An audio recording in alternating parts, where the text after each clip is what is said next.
नमस्कार दोस्तों, स्वागत है आप सभी का हमारी यूट्यूब चैनल लक्ष्य पाठशाला पे।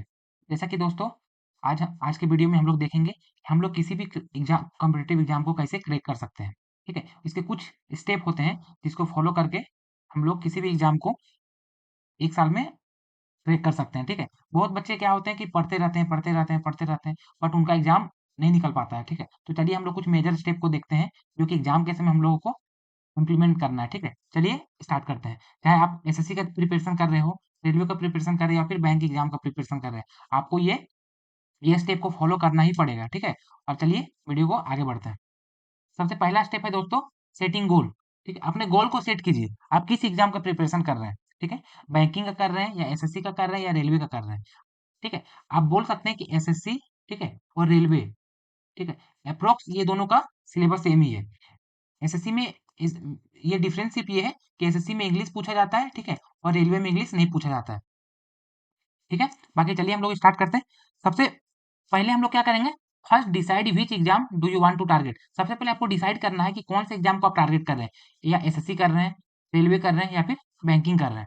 ठीक है, नेक्स्ट उसमें आपको उसका सिलेबस को चेक करना है। ठीक है, और उसका पैटर्न को देखना है कि एग्जाम में किस तरीके का क्वेश्चन पूछा जाता है, कौन सा पैटर्न है, तो उसका सिलेबस क्या है।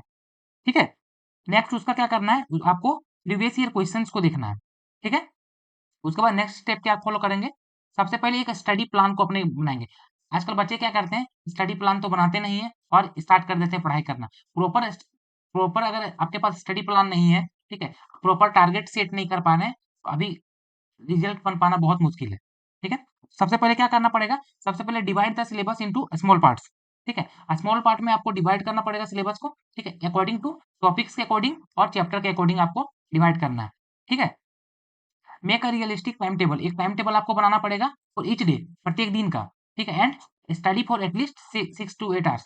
देखिए, जब तक आप यदि कॉम्पिटेटिव एग्जाम का प्रिपरेशन कर रहे हैं, तो 6 to 8 आवर्स यदि रीडिंग स्टडी नहीं कर रहे हैं, तो आप भूल जाइए कि कोई एग्जाम आपका निकलने वाला है। ठीक है, और स्टडी स्मार्टली, ये बहुत जरूरी है। ठीक है, आपको स्टडी स्मार्टली तरीके से करना पड़ेगा। ठीक है, अभी अभी सिर्फ आपको हार्डवर्क से रिजल्ट नहीं बनेगा, हार्डवर्क के साथ साथ स्मार्ट वर्क भी बहुत जरूरी है। ठीक है, नेक्स्ट स्टेप में चलते हैं। नेक्स्ट स्टेप है नेक्स्ट स्टेप है कि read standard books and make notes. मतलब बहुत सारे बच्चे क्या होते हैं, कुछ इधर उधर दूसरे दूसरे बुक में भटक जाते हैं। हमेशा आप जान लीजिए कि हमेशा आपको प्रीवियस ईयर बुक को ही फॉलो करना है। ठीक है, और अपना जो नोट्स बनाए हैं सभी सब्जेक्ट का, वो आपके लिए सबसे बेस्ट रहेगा। ठीक है, read the recommended book and make notes. आपको जो बुक मार्केट में, जो भी एसएससी का, रेलवे का या बैंकिंग का जो बुक सबसे बेस्ट हो, ठीक है, उस बुक को लेना है। ठीक है, और आपको क्वेश्चन को प्रैक्टिस करते रहना है। ठीक है, जो क्वेश्चन में आपको डाउट है, उस क्वेश्चन का प्रॉपर नोट्स बनाते चलना है। ठीक है, the notes should be concise and revision friendly. मतलब नोट्स ऐसा होना चाहिए, नोट्स बहुत कंसाइज वे में बनाना है।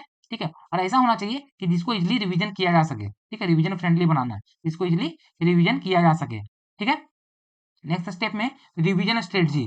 देखिए, आजकल क्या होता है, बच्चे लोग जब क्लास नोट्स बनाते हैं किसी भी सब्जेक्ट का, इवन वो मैथ्स का हो, ठीक है, मैथ्स का हो, इंग्लिश का हो, ठीक है, या फिर जीके जीएस का हो। ठीक है, बच्चे लोग क्या करते हैं, रिवीजन नहीं करते। रिवीजन नहीं होने के कारण क्या होता है कि एग्जाम के टाइम पे बच्चे लोग भूलने लगते हैं, या फिर मॉक टेस्ट में उस तरह क्वेश्चन मिला तो फिर बच्चे लोग नहीं सॉल्व कर पाते हैं। तो सबसे पहले क्या है, फर्स्ट फर्स्ट में है क्या, without revision selection is difficult. बिना रिवीजन किए आप सिलेक्शन ले ही नहीं सकते। ठीक है, दूसरा है कि रिवाइज स्मॉल टॉपिक्स डेली। मतलब कुछ कुछ टॉपिक्स ऐसे हैं जिसको आपको डेली रिवीजन करना ही करना है। ठीक है, वीकली एंड मंथली रिवीजन। आपको क्या करना है, सबसे पहले मंडे टू फ्राइडे कोई एक टॉपिक को कंप्लीट कीजिएगा। मंडे टू फ्राइडे आपको एक टॉपिक को कंप्लीट करना है। फिर आपको उसको, ठीक है, वीक में वीक में रिवाइज वीक में रिवाइज करना है। ठीक है, और मंथ में भी एक बार रिवाइज करना है। इससे क्या होता है, माइंड में बहुत अच्छे तरीके से वो टॉपिक आ जाता है। ठीक है, रिवीजन बिफोर द एग्जाम। और एग्जाम से पहले कोशिश करना है, एग्जाम से पहले जो आप जो आप कंसाइज वे में एक नोट्स बनाए हैं, ठीक है, उस नोट्स को रिवाइज कर लेना है बहुत अच्छे तरीके से। ठीक है, नेक्स्ट स्टेप में चलते हैं। नेक्स्ट स्टेप है प्रैक्टिस एंड मॉक टेस्ट। आप प्रैक्टिस क्वेश्चन कैसे करेंगे और मॉक टेस्ट कैसे अटेम्प्ट करेंगे, उसके बारे में बात करते हैं। प्रैक्टिस डेली, आपको डेली प्रैक्टिस करना पड़ेगा। Solve MCQ and previous year questions. आपको कुछ नहीं करना है, सबसे पहले जिस भी टीचर का नोट्स बनाए हैं, ठीक है, उस नोट्स को प्रैक्टिस करना है। नोट्स के साथ जो भी चैप्टर आप कंप्लीट किए हैं, उसका प्रीवियस ईयर क्वेश्चन को भी सॉल्व करना है।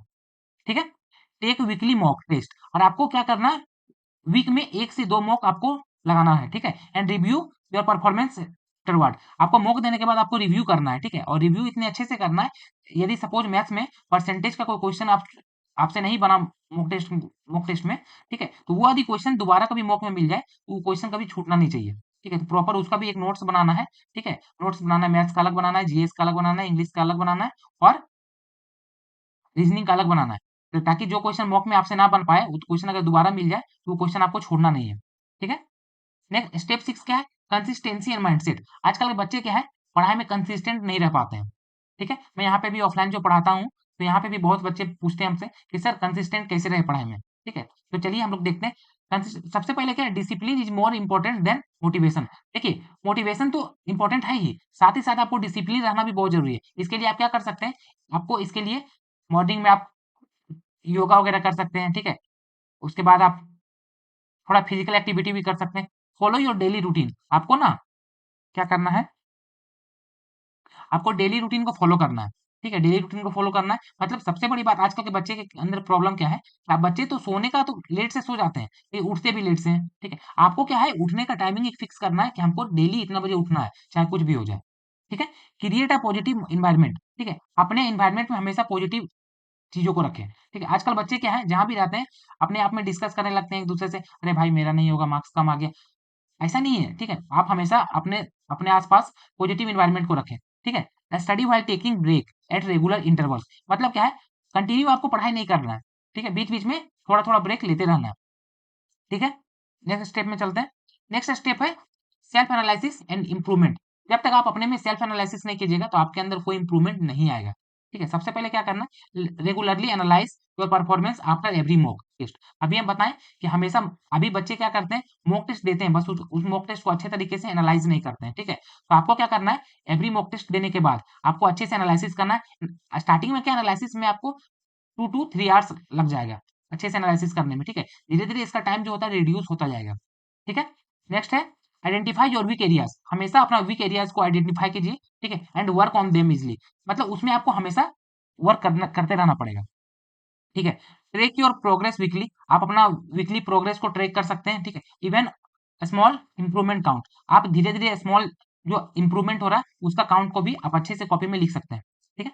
Learn from your mistake. अपने मिस्टेक से हमेशा आप सीखिए, ठीक है, इंस्टेड ऑफ रिपीटिंग देम। उसको कोशिश कीजिए कि बार बार रिपीट ना हो, वो मिस्टेक बार बार रिपीट ना हो, ठीक है।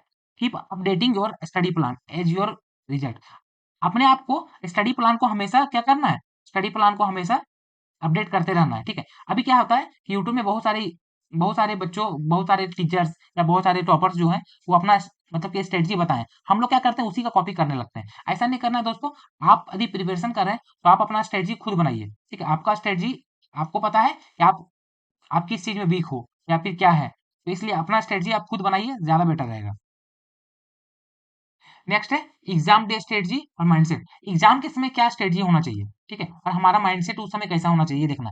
स्टे काम, हमेशा शांत रहे, ठीक है, और कॉन्फिडेंट फील करें, ठीक है। ट्रस्ट योर प्रिपरेशन, ठीक है, अपने प्रिपरेशन पे हमेशा भरोसा रखें, ठीक है।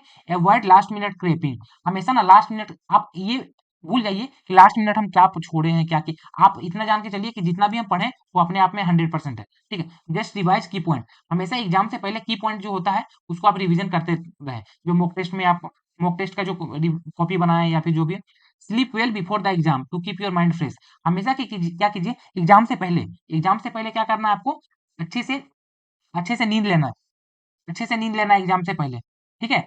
और क्या करना है, उससे क्या होगा, एग्जाम के टाइम पे आपको नींद नहीं आएगा, ठीक है, और माइंड आपका मस्त फ्रेश रहेगा, ठीक है। और क्या करना, आजकल बच्चे क्या करते हैं, आपको कोशिश करना है कि एग्जाम से एक रात पहले, रात को, स्पेशली रात को आपको कोई भी स्क्रीन नहीं देखना है, ठीक है। स्क्रीन नहीं देखना, इससे क्या होगा, प्रॉपर आपको नींद आएगी, ठीक है।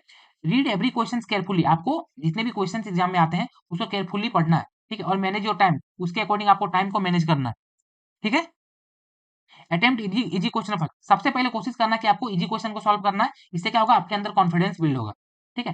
Don't panic. कभी भी एग्जाम के समय आपको पैनिक नहीं होना। If you forget something, if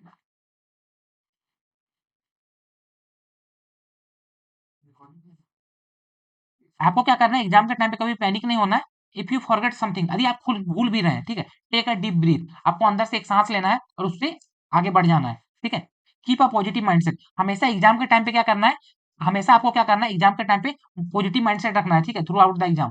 ठीक है, एग्जाम कैसा भी हो, आपको क्वेश्चन बन रहा है, आपसे जो क्वेश्चन एग्जाम में आया है वो आपके समझ में आ रहा है या नहीं, आपको हमेशा क्या करना है, पॉजिटिव आपको हमेशा रहना है।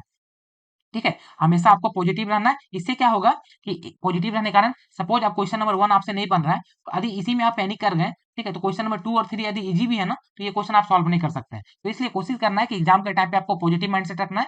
ठीक है, और यदि एक क्वेश्चन नंबर 1 नहीं भी बना, तो आप जंप कर सकते हैं क्वेश्चन नंबर 2 और 3 में। ठीक है, चलिए दोस्तों, यही कुछ मेजर स्टेप थे, ठीक है, जो इसको फॉलो करके आप किसी भी कॉम्पिटिटिव एग्जाम को निकाल सकते हैं। ठीक है, चाहे वो एसएससी हो, रेलवे हो या बैंकिंग हो। हम धीरे-धीरे क्या करते हैं, अब आजकल के बच्चों लोगों का जो भी है, ठीक है, हम धीरे-धीरे एक स्ट्रेटजी वीडियो लाते रहेंगे इसी तरह का, कि बच्चे लोग कैसे कौन-सा स्टेप आपको फॉलो करना है, एग्जाम के टाइम पे क्या-क्या किस-किस बातों को ध्यान रखना है। ठीक है, चलिए आप लोग मेरे चैनल में बने रहें। आप लोग को ये वीडियो अच्छा लग रहा है तो कृपया लाइक करें, शेयर करें और सब्सक्राइब करें। आप सभी का बहुत-बहुत धन्यवाद।